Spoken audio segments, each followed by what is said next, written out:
Hello, I'm Frida McElhinney. I'm the mother of James McElhinney, who is ASD and a severe learning disability. Okay, the independent travel is something that James has been doing for over the past year. What happened first of all is that Maeve contacted the family by the phone and suggested that James might be someone who she felt could benefit from it. But I have to be honest with you, as soon as I got that phone call, I was just totally terrified because I didn't feel that my son was ready for independent travel. His literacy skills are very, very poor, very weak, and he has no idea of money at all. And I thought, well, how on earth is he going to know what stock to get on off at? How is he going to be able to pay his fare? And not only that, health and safety. I'm not going to be there to keep an eye on him to make certain that he's all right. So I really was very, very scared. So she gave us a wee bit of time to think about it, and then the next visit she came round and she talked to us about it. And she put it across that they weren't going to force James into doing anything that he wasn't capable of doing, and that everything was going to be done at a very, very slow pace, and that it would be a very gradual process, and that even when James would start travelling independently, or if he even reached that stage, that she in actual fact would be there keeping a wee eye on him to make certain everything was all right. So that sort of helped with some of the fears that I had. I was still worried about him travelling by himself because I'd always taken him everywhere before, and suddenly to lose that control, I think, as well, is a wee bit scary.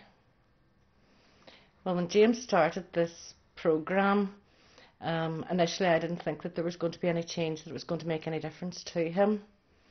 But now I've got a young man. I mean, even my parents and other people around about have even noticed his confidence, the increase in his confidence. Obviously, his self-help skills, and he's more self-reliant now. But it's something that he does at least twice, maybe 3 times a week. He can take himself off on the bus, go over the town. If he wants to get a card for somebody's birthday, he can do that independently without me standing there, and then he can get the bus back again. And he is so proud of these achievements that he has made, and it really has made such a difference to him. It's as if he's a happier wee man than the young man that I had prior to this. And as I say, everybody's saying to us, gosh, the change in James since he's come down here and since he's taken part in these programs, and you'd hardly recognise him, because prior to that I was there with him 24 hours a day. Now I'm not. And it also means, because a fear that every parent has, is what's going to happen on down the road. And I can see now that James has got a lot more skills there inside him than I ever thought that he had, which means there's potential for even further change. I had felt that my son had reached a certain age that he would have no opportunities for further development.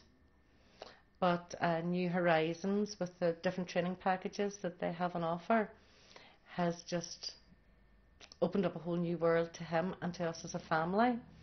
And we feel now that my son has got lots of skills in there that haven't been tapped upon before.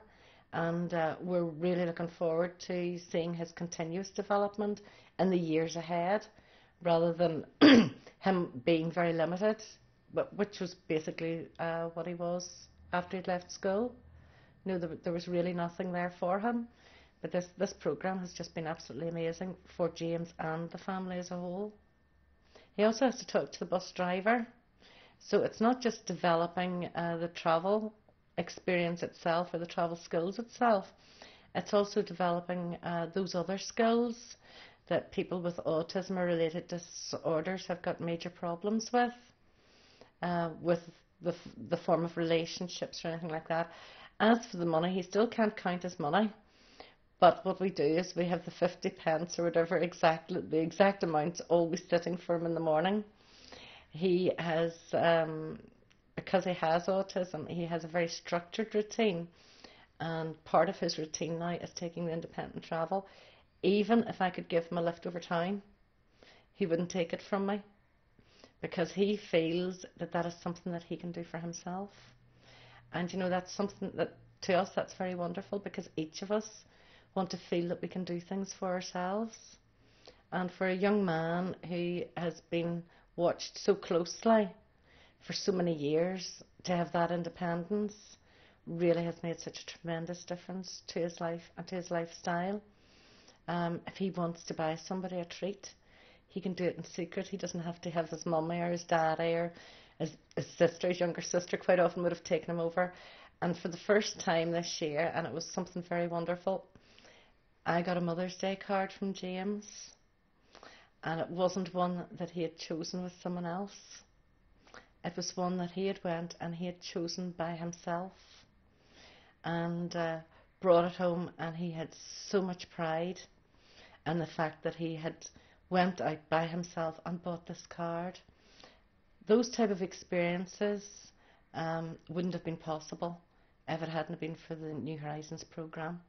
So I'm very grateful to the New Horizons programme for the transport in which he's been involved in, the training now for work that he's involved in, and for the hope for the courses or the programmes that they're going to have in the future. They're going to develop my son.